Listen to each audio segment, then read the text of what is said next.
Então vamos lá, galerinha, vamos aí para a nossa quarta aula. Nós vamos abordar nessa aula a filosofia do período helenístico e a filosofia medieval. Beleza? Então vamos abrir aqui os nossos slides. Tá aí. Vamos ver o que nós vamos abordar a partir de agora. Então é o seguinte. Primeiramente, eu vou entrar aqui com vocês no contexto do período helenístico.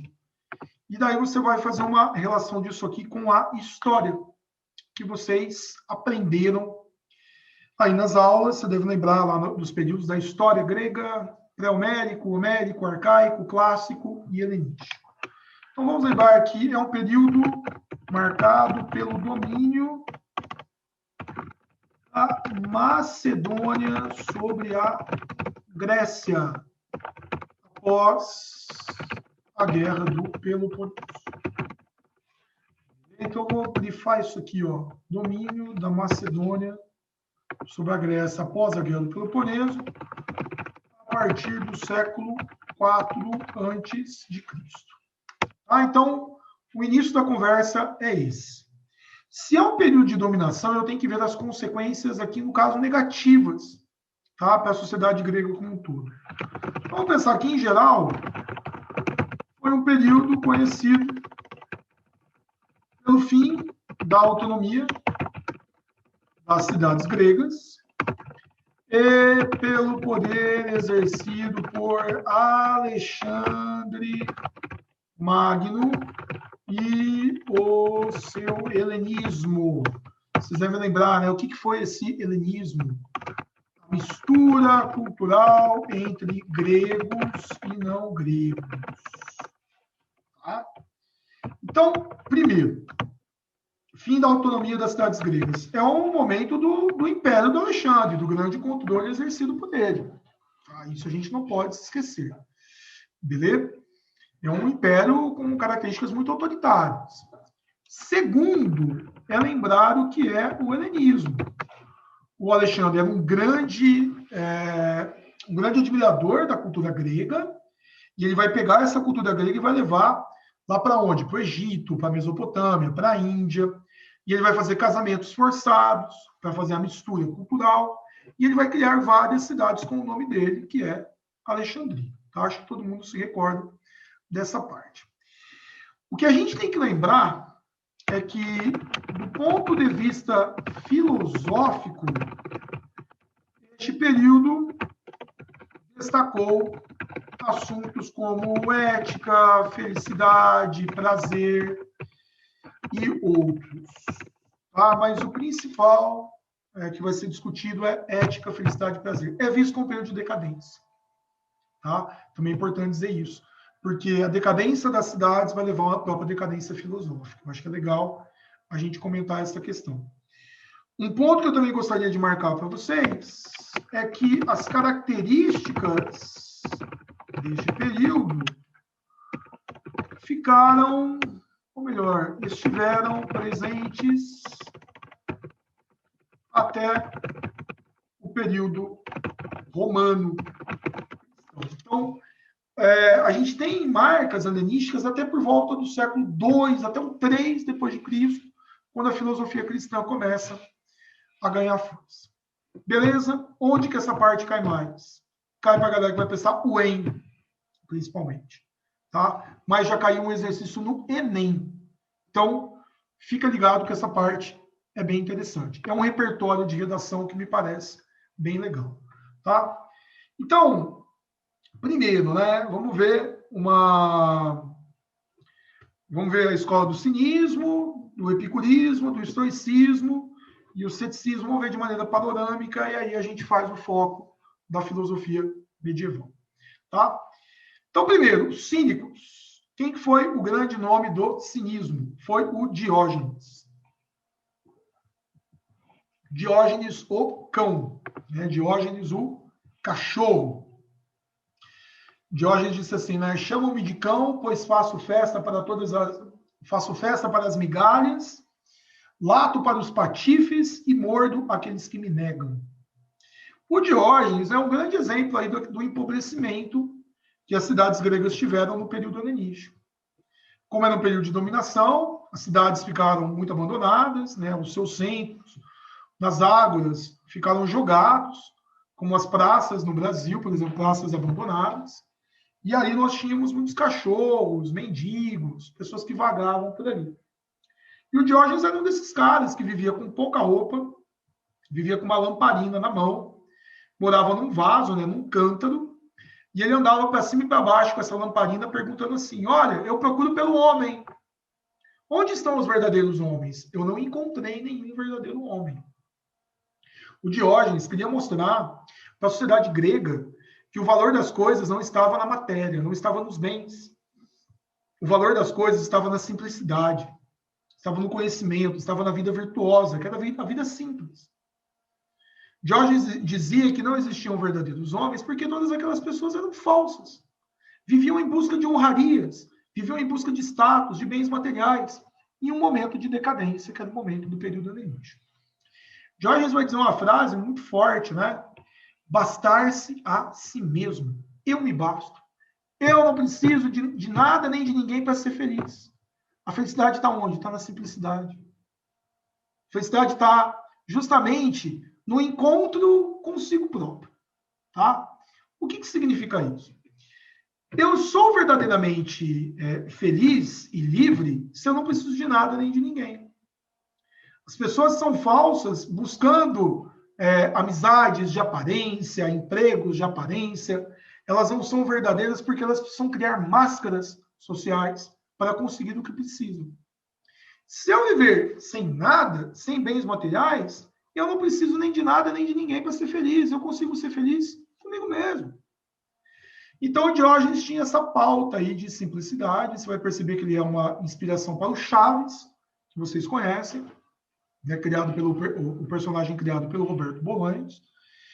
E tem uma visão do Foucault que eu acho muito legal, que ele vai dizer que o Diógenes é a verdadeira autarquia. O que é a verdadeira autarquia? O verdadeiro sujeito autárquico é aquele que não precisa nem de nada nem de ninguém para ser feliz. Porque ele é livre. Tá? Houve uma oportunidade em que Diógenes se encontrou com Alexandre Magno, como você vê aqui. E aí o Alexandre disse assim para o Diógenes: Diógenes, você é o homem mais inteligente que eu conheço. Se eu não fosse Alexandre, eu seria Diógenes. Mas, cara, olha o jeito que você vive. Você vive aqui num vaso.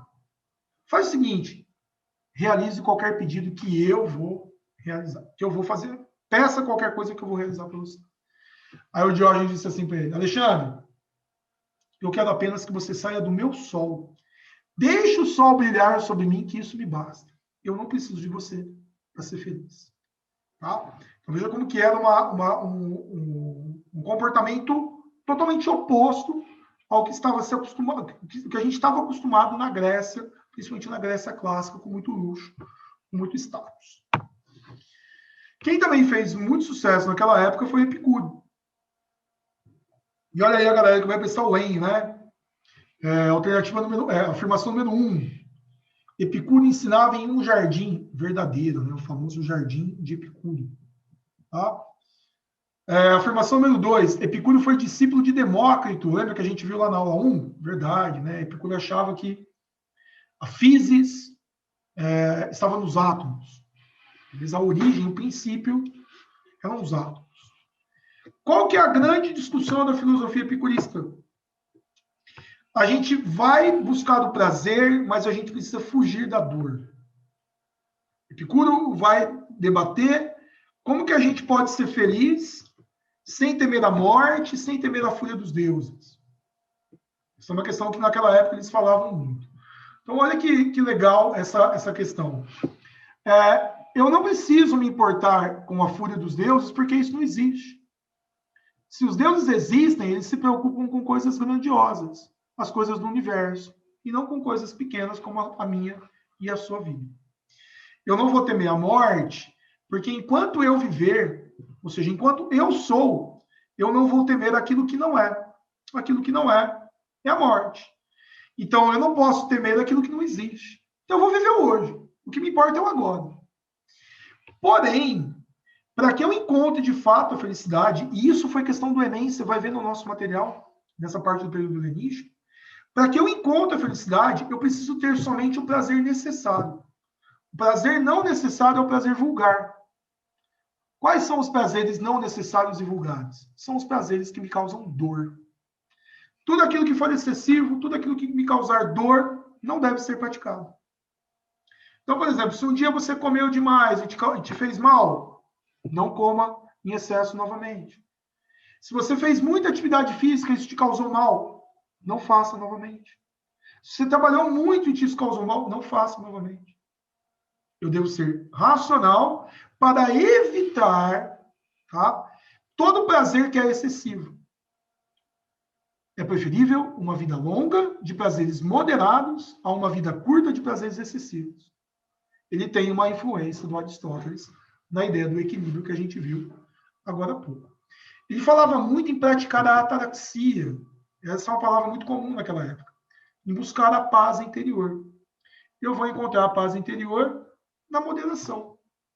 Quem também falava sobre isso em paz interior eram os estoicos.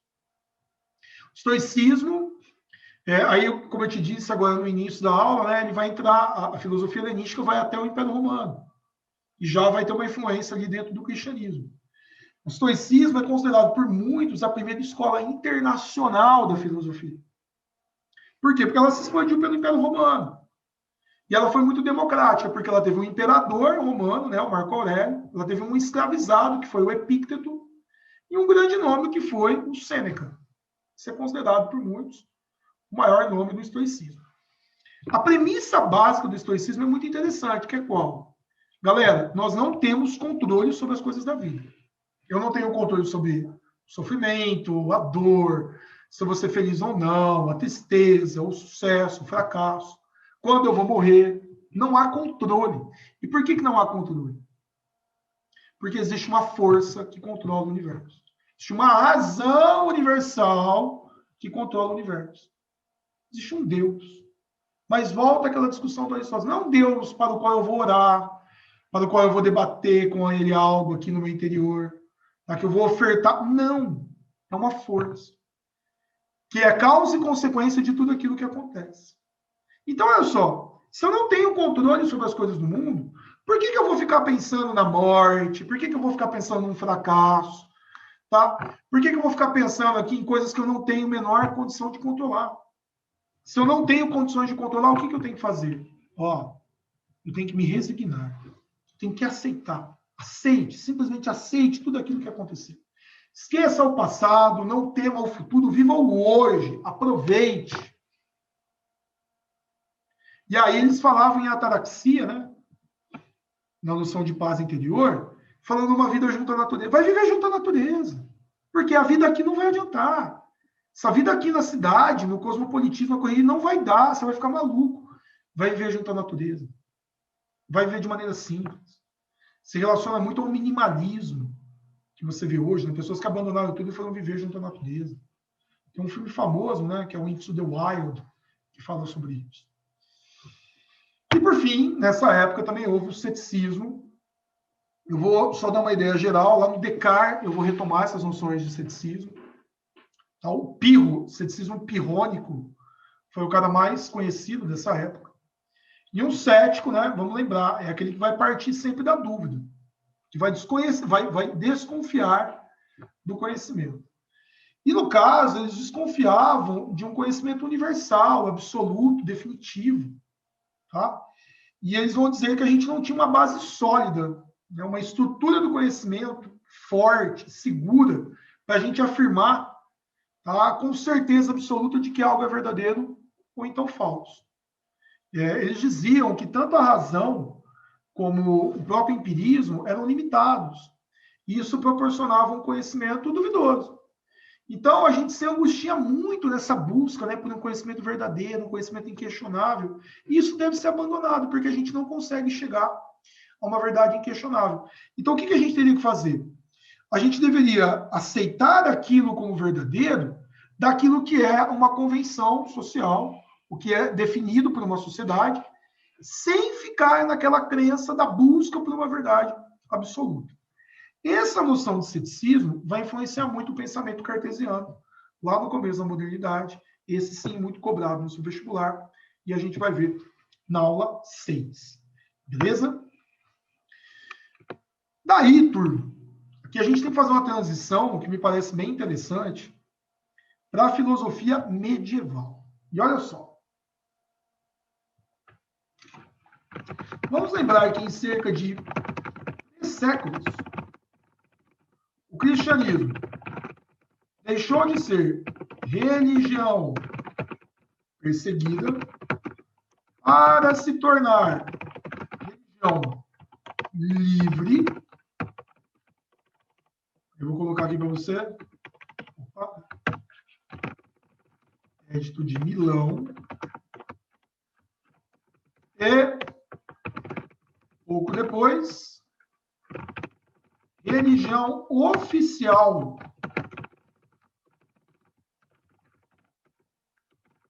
do Império Romano. Essa ascensão ela é incrível, né? O cristianismo deixa de ser uma religião literalmente underground em Roma para se tornar uma religião das altas classes romanas e do imperador, né? Edito de Milão, Constantino, Edito de Tessalônica, Teodósio. Durante o período medieval, vocês devem lembrar que a igreja, olhando para a Europa Central, Europa Ocidental, tá? E até ali na Europa Oriental, no Império Bizantino, a igreja foi a principal instituição. E aí a igreja interferiu nos assuntos políticos, econômicos e filosóficos. E os grandes padres da igreja, também é importante dizer isso, eles vão começar a ler a filosofia e eles vão selecionar, essa é uma questão importante para a gente saber, foi o Nesp, é aquela questão do Platão que a gente fez numa aula anterior, que eu só fiz o item A e eu deixei o item B aberto. Tá? Eles vão selecionar somente os filósofos e teorias que lhes interessavam, que confirmavam os seus dogmas, as suas crenças. Então, esse é um ponto legal, olha só. Durante o período medieval, momento no qual a igreja possuiu grande controle da população, membros do clero selecionaram textos filósofos que pudessem confirmar seus dogmas, com destaque para Platão e Aristóteles. Então, essa é uma questão importantíssima aqui para o início da nossa discussão, tá? Aqui, ó. Vou dar a ênfase nisso. Com quem que a gente começa essa discussão? Com Agostinho, tá? Agostinho ou Santo Agostinho, como vocês quiserem chamar, tá? E daí, turma, vamos pensar Agostinho. Vlad, vou pensar UFO. Então, presta muita atenção no Agostinho, porque na prova da UFO, normalmente, ou uma questão é Agostinho ou é Tomás de Aquino. Tá? Gente, Agostinho viveu no norte da África, atual Argélia, no final do Império Romano. Teve uma vida de grandes transformações, tá? Saindo de uma vida pecaminosa para uma santa, né? Essa é uma questão interessante do Agostinho. Passou cerca aí dos seus 30 primeiros anos numa vida do mundo, né? E depois se converteu ao cristianismo e teve uma ascensão meteórica dentro da igreja. Tá? O que eu preciso saber para o seu vestibular acerca disso? Quando Agostinho começou a adentrar a vida religiosa, ele se converte, ele supera as últimas resistências que ele possuía ao cristianismo, lendo um filósofo chamado Plotino de Alexandria, que foi o cara que criou o neoplatonismo. Tá? A grande base filosófica de Agostinho é o neoplatonismo. E aí, turma, caiu uma questão na UFA, uns 5, 6 anos atrás, na primeira fase, que dizia assim, ó, A principal influência para o pensamento de Agostinho foi, e tem A, maniqueísmo, B, patrística, C, escolástica, D, neoplatonismo. Você não pode errar essa questão. A principal influência para o pensamento de Agostinho foi o neoplatonismo. Eu vou te mostrar o que era isso. Patrística é a escola de Agostinho. Tá? Foi influenciado principalmente pelo neoplatonismo, né? Plotino de Alexandria, de onde veio a base para o seu pensamento. Nós vamos ver o que é esse neoplatonismo aqui na sequência, para a gente entender como que o Agostinho pensava. Né? Eu coloquei algumas imagens aqui, obras de arte. Né? Agostinho teve uma influência inicial do maniqueísmo, teve uma vida pagã, e aqui a famosa conversão de Agostinho numa tarde em um jardim. Bom, o que se discute a nível de vestibular sobre a teoria de Agostinho? E onde que isso mais cai? Isso aqui aparece muito. Na UFO, na UEM, tá? Que são os dois grandes vestibulares que cobram Agostinho. Pode aparecer no Enem e na Unesp. Nós tivemos um item de uma prova aberta da Unesp que cobrou Agostinho. Primeiro ponto para a gente entender o neoplatonismo, que é a base para Agostinho. Agostinho vai discutir uma série de temas, ele é um dos grandes nomes da história da filosofia. E aí o que você tem que entender? Que o Agostinho vai pegar um tema que faz parte do cristianismo, por exemplo, ele vai tentar entender, vai pegar um auxílio da filosofia para tentar essa compreensão. Então, por exemplo, Agostinho falou sobre o mal. E é uma questão que faz parte da nossa vida. Todos nós, em algum momento, já pensamos sobre isso. Como que pode existir o mal se Deus é bom? Daí ele tem até um auxílio do Platão em relação a isso. Quando o Plotino vai criar o neoplatonismo, ele divide o mundo lá do Platão em mundo das ideias, é o mundo da luz de Deus. O mundo das coisas é o mundo das trevas, da ausência de Deus. Então eu estou sempre nesse dualismo, veja, entre luz e trevas, entre o bem e o mal. Daí o Agostinho, fazendo essa leitura junto à própria escritura, Agostinho vai pensar o seguinte, olha, Deus criou somente o que é bom, a criação é positiva. Tudo que Deus criou é bom. Então Deus não criou o mal é o não ser. Veja que é uma questão ontológica. O mal não existe como criação divina. O mal é um desvio, o mal é a ausência do bem. Isso aqui foi questão de Wayne. Por que existe o mal? O mal existe por escolha. Escolha de quem? Dos seres humanos.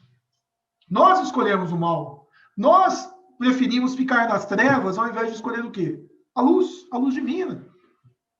O mal existe pelo livre-arbítrio. Por isso que para Agostinho, se eu quiser alcançar o bem, não pode existir livre-arbítrio. Se existir livre-arbítrio, eu vou fazer coisa errada. Agostinho fala da felicidade, é uma questão muito bonita. E ele distingue felicidade e alegria. Ah, comprei uma roupa nova, comprei um carro, passei no vestibular. Isso tudo é alegria. São as coisas do mundo. Tá? Daqui da cidade dos homens, como ele vai dizer. A felicidade só está no encontro com quem? Com Deus. A felicidade só está nas coisas divinas. Por isso que ele faz essa diferenciação. Tá? E o tempo? Que é uma questão muito bacana, que se relaciona às noções físicas, às noções da ciência. Para Agostinho, o tempo da criação, tá? É um tempo divino. Quer dizer que o tempo que a gente conta cronológico, ele existiu a partir da criação. Só que Agostinho distingue o tempo da criação, tá? Que vai criar a noção de passado, presente e futuro, do tempo de Deus. O tempo de Deus é a eternidade. E a gente tem a noção do tempo internamente, aqui dentro de nós. Eu vou visualizar isso melhor agora, na teoria da iluminação. E esse tempo é o tempo criado pela memória. Tá? Ele está aqui no interior do homem, na alma humana. E a gente vai recordando do passado, vai criando a expectativa do futuro e vivendo o hoje. Tá? Agora, o que mais cai, pensando na sua prova da UFO, é a questão da teoria do conhecimento, da iluminação divina. Então, olha que louco isso. Olha que interessante. Você já percebeu que Agostinho vai ler Platão. E ao ler Platão, ele vai definir que o mundo das ideias é a cidade de Deus. E o mundo das coisas é a cidade dos homens. Então, a gente está sempre nesse dualismo, nessa luta em sair do corpo e atingir a alma, sair da cidade dos homens e encontrar a cidade de Deus. A gente está nessa luta constante. Agora, o que vai acontecer? O Agostinho, ele acredita, ao ler Platão, que quando Deus criou o homem, ele tocou o homem. Ele deu ao homem o conhecimento. Isso já vem de Platão. Nós já nascemos com conhecimento. Você viu na filosofia socrático-platônica, lá na teoria da reminiscência. Só que Agostinho vai fazer uma adaptação dessa teoria da reminiscência. Presta atenção que isso foi questão da UFO. Você vai ver lá no material. Ele vai partir da noção da teoria da reminiscência para criar a sua teoria, que é a iluminação. Então, olha que interessante. Lá em Platão, ó, eu já nasci com conhecimento, eu tenho que me lembrar. O que vai acontecer com Agostinho? Deus me tocou e deu uma centelha divina da sua sabedoria, que ele colocou aqui dentro. Eu preciso encontrar esse conhecimento. Em Platão, como que eu encontro? Em Platão, eu encontro por meio da dialética. A dialética me faz recordar de todo o conhecimento. Como que o Agostinho vai dizer? Se não credes, não entendereis. Se você não crer, você não vai entender. Quer dizer que se eu crer no mestre interior, que está aqui, ó, dentro de mim, que é Jesus Cristo, eu jamais vou alcançar a verdade. Então, se eu tiver a fé de que Deus me criou e me deu o conhecimento verdadeiro, eu vou alcançar o conhecimento. Creio para entender. E aí vem um ponto importantíssimo. A escola de Agostinho é a patrística. Patrística é a filosofia dos padres. Tá? Só a fé me leva às verdades eternas, aquelas que me foram reveladas por Deus. A razão é complementar. A razão só me auxilia. A razão, a lógica, não vai me levar às verdades eternas. Por isso que para Agostinho a fé está acima da razão. Tá? Essa é uma questão importantíssima para a gente saber para o vestibular da UFO, porque aqui vem a diferença para o São Tomás de Aquino. Vamos ver. Quando a gente entra em Tomás de Aquino, veja que vai passar um tempão, aí a gente vai lá, já para a Baixa Idade Média. Então, a patrística foi dominante na Alta Idade Média, e a escola do Tomás de Aquino, na escolástica, vai ser dominante na Baixa Idade Média. O que vai acontecer durante esse ínterim? Nesse período, Aristóteles vai ser resgatado. E houve uma grande responsabilidade de filósofos árabes, muçulmanos, como Averroes, né, Averroes, um filósofo que viveu ali na região da União Ibérica, que resgatou o pensamento aristotélico e traduziu e comentou Aristóteles. Aristóteles voltou a ser debatido. Foi justamente neste contexto que foi preciso uma leitura cristã da filosofia de Aristóteles, porque lá na Alta Idade Média, Aristóteles era pouco conhecido, havia um temor por parte da igreja que Aristóteles fosse um filósofo crítico, tá? E que provocasse dentro da igreja algum tipo de questionamento. Então, quando esse filósofo árabe resgata o Aristóteles, daí foi preciso de um filósofo da igreja para lê-lo e fazer uma leitura cristã da sua obra. É aí que entra o Tomás de Aquino. Gente, então veja, ó, Agostinho é Platão. Tomás de Aquino é Aristóteles. Isso é a base para qualquer questão de vestibular. Quando ele lê o Aristóteles, qual é a proposta que ele faz? Ele vai mostrar para nós que existem as verdades reveladas pela fé. Nós já sabemos disso. Agostinho mostrou. Então, a verdade revelada pela fé é por meio da leitura da Bíblia. Isso é teologia. Tá lá, eu li, eu tenho fé e eu acredito que aquilo seja verdadeiro e Deus colocou essa verdade dentro de mim. A grande sacada de Tomás de Aquino é mostrar que existem as verdades reveladas pela razão. Quando eu leio Aristóteles, ou seja, quando eu uso a filosofia, eu posso utilizá-la para o quê? Para mostrar que Deus também fala comigo. Então, a grande sacada do Tomás é fazer uma conciliação entre teologia e filosofia. Teologia e filosofia são diferentes? Com certeza. São muito diferentes. Tá? Uma usa da fé, outra usa da razão. Só que elas podem ser conciliadas. Elas podem nos levar a quem? A Deus, de maneiras diferentes. É isso que você tem que entender. Tá? E como é que ele mostra que Deus aparece pela razão? Aí é que tá. Ele vai ler Aristóteles. Então, olha que importante. Para Tomás de Aquino, a gente nasceu sem conhecimento. Então, não existe aquela noção da centelha divina que eu acabei de te mostrar. Eu não nasci com conhecimento interior. É mais uma crítica que ele está fazendo ao Agostinho. Nós nascemos com uma página em branco. Lembra daquela noção de tábula rasa que o John Locke vai definir? Isso está vindo do Tomás. Mas a base do Tomás é o Aristóteles, que criticou Platão e falou que a gente nasceu sem nada. Então, eu nasci uma folha em branco, eu não tenho nenhum conhecimento. Nenhum conhecimento de Deus, eu preciso adquirir. Como é que eu vou fazer isso? Aí é que tá. Eu vou usar o Aristóteles. Então, eu vou ler o Aristóteles, ó, e qual obra eu vou ler do Aristóteles? Eu vou ler a Metafísica, que a gente viu lá na aula 3 do Aristóteles, que falou em Deus. E olha que louco. Se Deus criou o mundo, Deus deixou vestígios. E eu vou criar aqui 5 provas para mostrar para você que Deus existe. Só que toma cuidado, você vai ver isso em questão da UFO no material.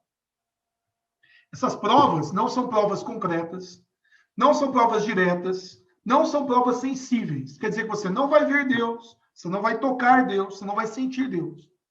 Isso é impossível. Mas você vai entender que Deus existe. Tá? E eu vou usar como base para isso a filosofia de quem? Do Aristóteles. Aí volta lá o que a gente viu, ó. Primeira via é o argumento do movimento do primeiro motor. Se tudo se move, deve haver um primeiro motor. Ele é imóvel. Ah, esse primeiro motor é Deus. É verdade. Então, Aristóteles está negando ou Aristóteles está afirmando a existência de Deus? Ele está afirmando. Isso contradiz ou isso confirma o que a igreja acredita? Isso confirma. Ah, para Aristóteles, tudo tem uma causa. Causa formal, material, eficiente e final. Se para tudo que existe uma causa, deve haver uma primeira causa. Quem é a primeira causa? É Deus. Contradiz a igreja? Não, confirma. Se para tudo que existe há um ser anterior, então, por exemplo, essa mesa que está aqui no meu computador, foi criada por quem? Foi criada por um marceneiro. O marceneiro foi o ser necessário para essa mesa. Deus é o ser necessário para o universo. Olha que interessante essa aqui. Eu vou deixar a quarta por último, que é a mais interessante. A quinta, tá? O mundo tem uma ordem. E tudo que tem no mundo tem uma finalidade, né? Aristóteles falava em teleologia. Só que para que haja o mundo, para que haja a ordem e a inteligência no mundo, há uma inteligência ordenadora. Quem que é a inteligência ordenadora? É Deus. Aí a quarta, que para mim é a mais interessante, é a do ser perfeito. Ô Vlad, mas e aí, quem que é o pai de Deus? Quem é a mãe de Deus? Essa é uma questão interessante. Tá? Pode existir a mãe e o pai de Deus? Não podem existir. Por quê? Tomás de Aquino foi influenciado por Santo Anselmo. Tá? Santo Anselmo foi um pensador um pouco anterior ao Tomás de Aquino. E Santo Anselmo deu a letra. Nada é maior do que Deus. Deus é a maior da existência. Se Deus é a maior da existência, não pode existir algo anterior a ele. Então não pode ter a mãe de Deus, o pai de Deus. Pode ter uma árvore genealógica de Deus. Deus é a maior e a primeira causa. Vlad, então tá. E como que Deus foi criado? Deus foi criado por ele próprio. E para isso ele precisa ser perfeito. Deus é um ser perfeito. Só um ser perfeito poderia ter criado a si mesmo. Ponto. Deus é causa suis, é causa de si mesmo. Ele criou a si próprio. Tomás de Aquino, com isso, mostrou que filosofia e teologia são diferentes, mas elas podem nos levar ao mesmo local, por caminhos diferentes. Elas podem nos levar à existência de Deus. A teologia pela Bíblia, a filosofia por meio de Aristóteles. Tá? Essa é a ideia da escolástica. Escolástica foi a filosofia predominante na Baixa Idade Média, nas universidades que estavam surgindo naquele momento. Universidades que fizeram um debate entre fé e razão. Então, para Tomás, entendo para crer. Eu posso, por meio da razão, chegar à conclusão de que Deus existe. Tá? Isso é uma parte muito interessante. Para terminar essa aula, eu gostaria de apresentar para vocês, né? Na verdade, vou retomar algumas coisas aqui. Um tema que já caiu na UF. Então, quem vai pensar UF fica ligado. A querela dos universais. Então, a disputa dos universais. Esse foi um tema muito bacana e muito difícil, aliás, que foi discutido lá na Idade Média e que retoma a discussão do Platão. Você deve lembrar dessa imagem aqui que nós tivemos lá no Platão. Então, veja, ó, eu tenho os cavalos que são os particulares. Então, eu tenho vários cavalos de diversos tamanhos, diversas cores. Eu tenho diversas canetas, tá? Aqui, ó. Eu tenho diversas casas, diversos seres humanos. Lá no Platão, quando a gente mostrou a questão dos universais, o que são os universais? São as ideias. Então, será que para cada cavalinho que tem aqui existe uma ideia universal? Será que existe uma ideia lá no mundo superior que existiu primeiramente para que existissem todas as coisas que existem na realidade? Ou será que essas ideias são somente nomes, são somente vozes, sem a existência de fato? Era isso que eles discutiram naquela época. Foi uma grande polêmica. Então, veja, houve uma galera que defendeu o realismo dos universais. Essa galera era platônica, se baseava no Platão. E o que eles diziam? O Guilherme de Champeau, por exemplo, acreditava que para cada particular que havia aqui, existia a ideia. Então, retoma Platão. As ideias são res. Res em latim são coisas. Então, eu tenho aqui ó, as canetas, os particulares, a infinidade das canetas, mas para existirem as canetas, existe a ideia. Lá no mundo inteligível. Então, retoma Platão. Já o nominalismo foi a visão oposta. Com o Rosselin, o Rosselino, tá, como é traduzido, ele acreditava no nominalismo. O que é isso? Cavalo, caneta, copo, casa, são só nomes. Os universais são somente nomes.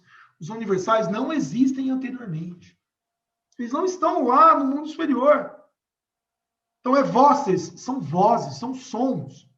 Então, veja, de um lado, o realismo acredita que existem os universais. Do outro lado, o nominalismo acredita que são só nomes. São nomes que nós dizemos, mas que não existem no plano superior. Só existe o que tem aqui, ó, no real, no concreto. Daí houve um cara chamado Pedro Abelardo que tentou fazer um meio termo, né? Uma tese intermediária. Então, ok, eu falo no cavalo, existe a ideia do cavalo. Mas não que esse cavalo exista anteriormente no mundo superior. Tá? Então, eu posso pensar no cavalo, no universal, mas não que ele exista tá, no mundo superior, como pensavam, por exemplo, os realistas. Isso aqui, você que vai fazer o UFO, fica ligado. UFO e o EM, tá? Nos demais vestibulares, não é cobrado. Beleza, galera? Então, terminamos aí mais uma aula. Eu volto com o próximo vídeo, trabalhando com vocês o Renascimento e a filosofia política. Valeu? Até mais! Até a próxima!